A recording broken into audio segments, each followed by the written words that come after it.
One of the lines Donald Trump and his MAGA allies love to feed their base is that President Joe Biden's Department of Justice has been weaponized against Trump.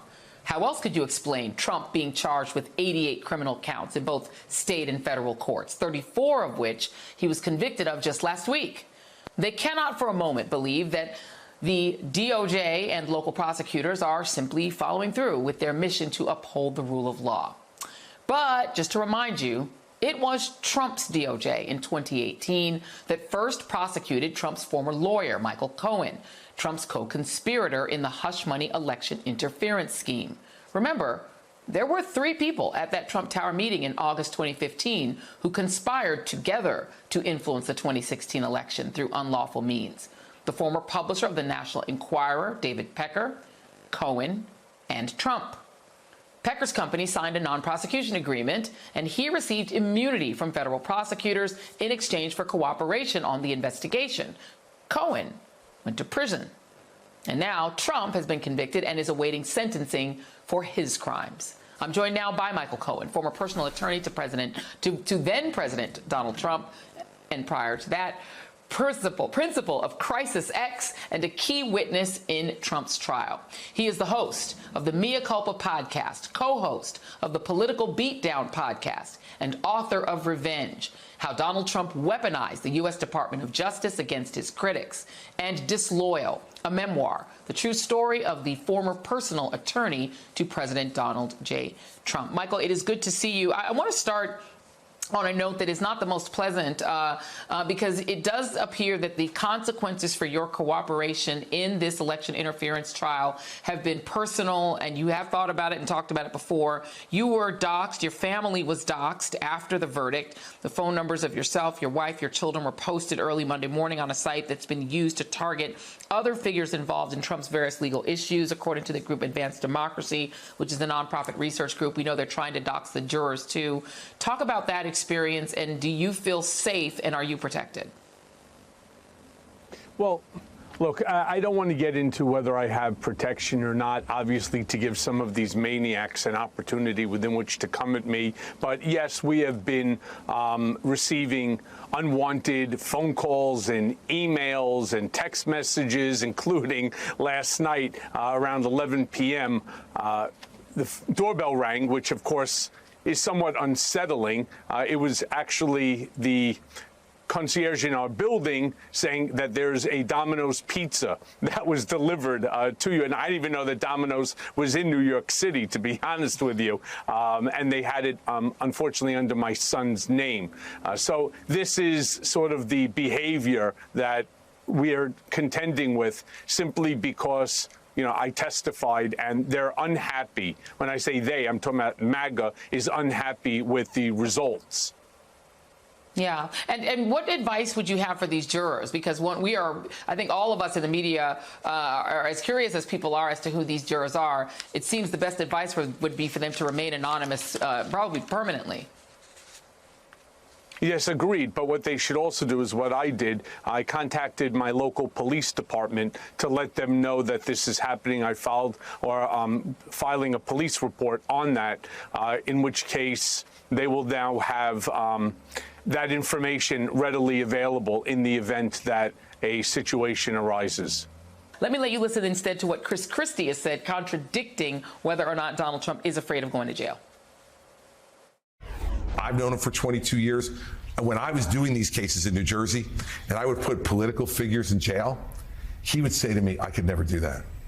I could never go to jail. And I'm telling you, no matter what he says, no matter how he's bragging and going on about him not being afraid, he goes to bed every night thinking about the sound of that jail cell door closing behind him. Is Chris Christie right, or is Donald Trump right that he's not worried about it? Yeah, so I actually saw the interview on Fox that Donald claimed, it'll just be what it'll be and so on. Chris Christie is absolutely 100% right. Right now, Donald isn't thinking about it. He's a very interesting guy, Donald. If it's 4 weeks away or 5 weeks away, to him, it's eternity. But as the days start coming closer, that's when you're going to see him becoming even more unhinged, if that's even possible. as it gets closer to the day of reckoning, to the day of sentencing?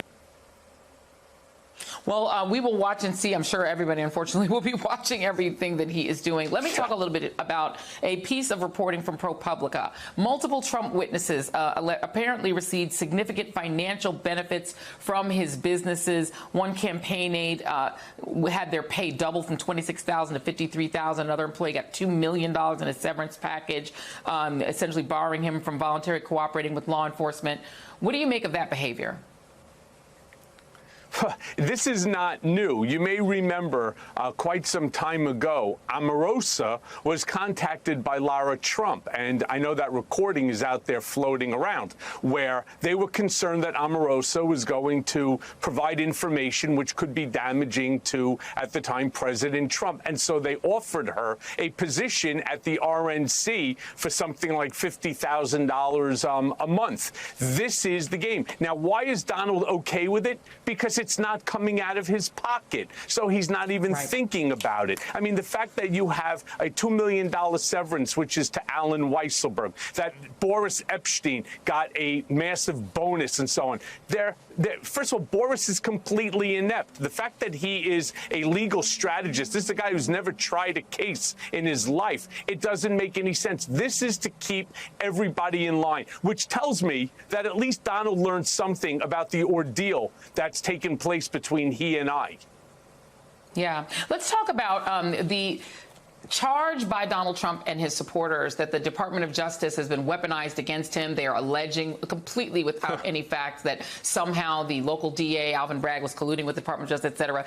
You shared with us some documents that we know were a matter of a news item before, which was you actually were asked to sign an agreement when you were now out of jail because of COVID, and in order to stay out of jail, they wanted you to sign an agreement.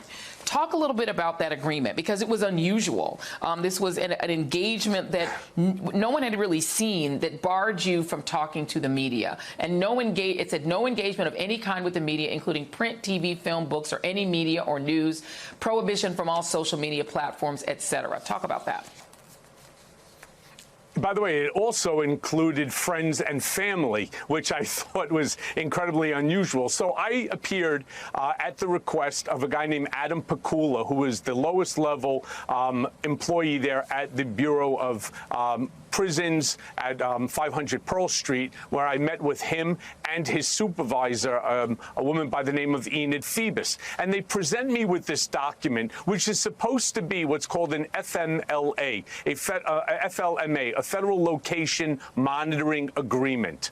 But unlike any other FLMA, this does not have any designation to it. It is not a standard form. It's not a form that has ever been, to at least my understanding in investigation, it has never been used before. It was produced specifically for me. And paragraph number 1 is this unconstitutional prohibition of me to speak, which is a violation of my First Amendment constitutional right. So I had brought my friend Jeffrey K. Levine, who's a lawyer, with me because I was concerned at how this had transpired, until ultimately, when we said, hey, this is really violative, it's really overbroad. My book is already with a publisher being printed. I would be in violation if I signed this agreement, which, by the way, is a counterfeit document. It doesn't exist in the system. They asked us to wait in the hallway, which we did, and about an hour later was met by 3 marshals who handcuffed and shackled me, then put me into a room which was probably about 35, 40 degrees in terms of temperature, and then sent me back up to Otisville for another 15 days of solitary confinement. And this was all done pursuant to my book Revenge and the research. This was all done by Bill Barr, and we all know that the only time Bill Barr did anything is when Donald Trump told him to do it.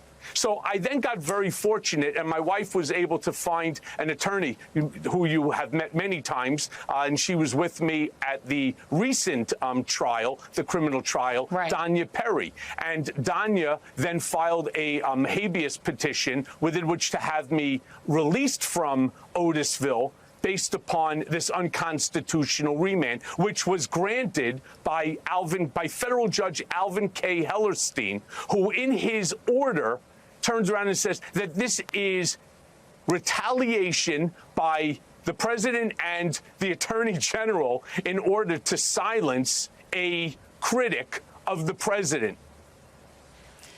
In short, the weaponization of the Department of Justice, but not by Joe Biden's DOJ. Michael Cohen, thank you. And that's the funny thing, but Joy, that's the funny thing about Donald Trump. What he's doing is he's projecting. And that's what Donald does. He's projecting what he believes that everyone is as criminally inclined as he is. So he's trying to impugn that behavior onto the Biden administration, knowing that that's what his administration, not only that they did it to me, but that they intend to do it to many other people if, God forbid, 1,000,000 times he retakes the White House. Michael Cohen, thank you very much. Much appreciated. Thank you. But we begin tonight with the real meaning of law and order, as the reality has set in that their soon-to-be official nominee is a convicted felon. Republicans have reacted in the calmest and most rational possible way. No, I'm messing with you. They wigged completely out. I disagree with the jury's verdict here. A jury can only act within the constraints that a judge puts on it. And this case was rigged from the very beginning. I think that what happened in New York, if you applied it across all 50 states, would be the definition of fascism, throwing your political opponents in jail. How do we work together to protect ourselves from illegal prosecutions and from persecutions? And then what do we do to fight back? How do we make them suffer if they're going to illegally prosecute us? You tyrants are about to awaken a machine you don't want. You are pushing people to the edge. The same party that is offended by the wrong pronouns is pushing the party that owns 90% of the guns. You people in your cities with your white shoe consultants, country clubs, who thought prosecuting Trump was a good idea, you have never met America. Yeah, that's not unhinged at all. Can somebody please check on Mr. Higbee? I'm not sure he's okay. But what has emerged is one of those clarifying moments when you realize what the real game is. To explain, listen to how Republicans and their media outlets were talking about the issue of crime right up to the very moment Trump became a convict. This is going on all across the country, crime everywhere. Now they say there's no crime wave. But do you feel safe? If we're not going to be a nation of laws in this country, man, we don't have anything. I am so fed up with the crime going on in this country that would so easily be resolved if we went back to good old-fashioned consequences and law and order. Turns out what Republicans really mean when they fearmonger about crime is that they want police and prosecutors to be tough on crimes committed by people they look down on. Black people, undocumented migrants, women who want abortions. Black voters in Texas and Florida who haven't had their rights restored under the old Jim Crow laws in those states. And, of course, their political opponents who they have deemed their enemies. In fact, throughout the history of this country, law and order was directed primarily at people in those demographics. Runaway slaves and blacks targeted by Jim Crow, at indigenous people who wouldn't willingly give up their land, at Mexicans in Texas who wouldn't give up theirs to Alabama slaveholders. Remember the Alamo? And, of course, poor people and union workers, black and white, because capitalism. In the early 20th century, before women won the right to vote, they were routinely arrested and jailed for trying to vote, as were untold numbers of black people denied the right to vote, and many were lynched for trying to exercise that right. The lynchers faced literally no consequences, as all white male juries regularly acquitted them in just minutes, if they were charged at all. Men like Donald Trump and his Klan rally attending father, Fred, could do almost anything, not pay taxes, refuse to rent to black people. Men of the Trump's demographic and wealth routinely did things like burn entire black towns to the ground with impunity, which they did literally dozens of times, commit marital rape, which Trump's first wife, Ivana, once accused him of doing. This is the kind of freedom and privilege that men like Donald Trump got used to, and they are outraged that he is now being subjected to the same criminal justice system that locks up more people than any country on earth, disproportionately people of color. A system wherein people are killed in the streets in routine encounters or in their own homes. People like Airman Roger Fortson in Florida, more than in any other developed country on earth. How dare that system be used against a rich, privileged white man like Donald Trump? If they can do it to him, any rich, white, powerful man might have to pay for their crimes. The horror. The criminal justice system is supposed to be directed at people like you, not him. Even worse, the system now includes something it never did before. Brown immigrant judges and black district attorneys and attorneys general. How dare they deign to hold Donald Trump to any legal standard, much less the same standard as Michael Cohen. After all, Michael Cohen is not a multimillionaire former president. Who is he to be treated the same as Trump? How dare this system treat Trump the way it treated the since exonerated Central Park Five, or how Trump bragged he would treat a woman? No, not grabbing yet another woman by the you-know-what like he did E. Jean Carroll inside that Bergdorf's. I'm talking about Hillary Clinton. Remember, lock her up? I do. Although now, apparently, Trump remembers it differently. Hillary Clinton, I didn't say lock her up, but the people would all say lock her up, lock her up. Okay, then we won. And I said pretty openly, I say, all right, come on, just relax. But we're not misremembering it, Don. Your whole campaign was about locking Hillary Clinton up. Now, Trump's supporters also really want to lock up the president's son, Hunter Biden, who coincidentally went on trial today on gun and tax charges brought against him by holdovers from the Trump administration at the Justice Department. You know, the same DOJ that literally locked up Michael Cohen for his part in the scheme that Trump was just convicted on last week. Well, according to Donald Trump and Republicans, weirdly enough, it seems Joe Biden has now weaponized the justice system against his own son. Make it make sense. But back to my revelation. It seems clear that what Republicans want is for the law to go back to the way it was historically, when men like Donald Trump and men like them could literally get away with murder. They want that world back. Donald Trump's own sense of personal impunity is so strong, he's even now calling on his favorite justices on the Supreme Court to intervene before he is sentenced in July, 4 days before the Republican convention. The Supreme Court has no business meddling in a state prosecution, but the pathetic reality is that given what we've seen from the aggrieved conservative men on the court, the idea that they'd do it anyway doesn't feel much like a fiction. But what makes it even more insulting is that Trump and Republicans have recruited some dignity-free black men besides Clarence who are willing to pretend that his impunity would ever apply to them. These people think so little of black Americans that they believe Trump's criminal record is the thing that will endear him to black men, who, when they get convicted, do not have a cult army to demand that they not be locked up. They simply lose access to everything, from jobs to the ability to rent an apartment or travel, or in red states, the ability to vote. Something Donald Trump has been assured by the James Crow governor of Florida that he will not lose either.